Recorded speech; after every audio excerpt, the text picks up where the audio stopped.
IPL এর মঞ্চে আবারও জন্ম নিল এক নতুন তারকা। মাত্র 21 বছরের এক তরুণ ব্যাটার মুকুল চৌধুরী একা হাতে ম্যাচ জিতিয়ে দিলেন লখনৌ সুপার জায়ান্টসকে। যে ম্যাচে হার প্রায় নিশ্চিত ছিল, সেই ম্যাচেই বদলে দিলেন তিনি। আজকের ভিডিওতে আমরা জানাবো কে এই মুকুল, কিভাবে তিনি ম্যাচ ঘুরিয়ে দিলেন, আর কেন তাকে নতুন ধোনি স্টাইল ফিনিশার বলা হচ্ছে। চলুন তাহলে শুরু করা যাক। রাজস্থানের ছোট জায়গা ঝুনঝুন থেকে উঠে আসা মুকুল চৌধুরী পথটা মোটেই সহজ ছিল না। তার বাবা দিলীপ কুমার চৌধুরী একজন সাধারণ শিক্ষক। স্বপ্ন দেখতেন ছেলে একদিন বড় ক্রিকেটার হবে। সেই স্বপ্ন পূরণের জন্য নিজের চাকরি পর্যন্ত ছেড়ে দিয়েছেন তিনি। হোটেলের ব্যবসা শুরু করেন শুধু ছেলের ক্রিকেট কেরিয়ার চালানোর জন্য। শিকার একাডেমি থেকে শুরু করে জয়পুরের আরাবল্লী একাডেমি, ধীরে ধীরে নিজেকে তৈরি করেছেন মুকুল।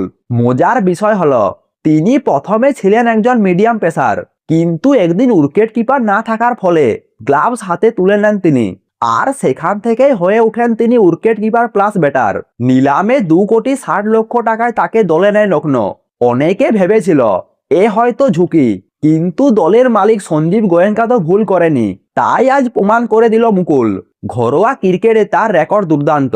শহীদ মুস্তাক আলী ট্রফিতে 198+ টাইগ রেট। এবার আসি সেই ম্যাচে কেকেআরে 181 রান তোলা। লখনৌ যখন ব্যাট করতে নামে, একটার পর একটা উইকেট পড়তে থাকে। Aiden Markram, Mitchell Marsh, Rishabh Pant এবং নিকোলাস পুরান সবাই আউট। তখন ম্যাচ প্রায় শেষ। দর্শক, খেলোয়াড় সবাই ভেবেই নিয়েছিল কেকেআর জিতবে।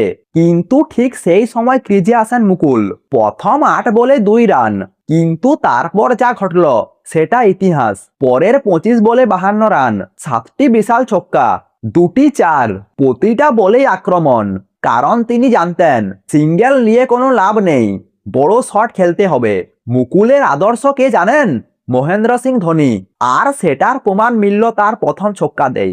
একেবারে হেলিকপ্টার শট, আর সেই শটেই তার আত্মবিশ্বাস বাড়িয়ে দেয়। তারপর আর থামেনি। শেষ মুহূর্তে দরকার ছিল রান, চাপ চরমে। শেষ বলে বাউন্ডারি মিস করলেও দ্রুত সিঙ্গেল নিয়ে দলকে জিতিয়ে দেয় মুকুল। তারপর আকাশের দিকে তাকিয়ে হাত জোড় করে প্রণাম করে ঈশ্বরকে। ম্যাচ শেষ হওয়ার পর মাঠে নেমে তাকে জড়িয়ে ধরেন সঞ্জীব গোয়েঙ্কা।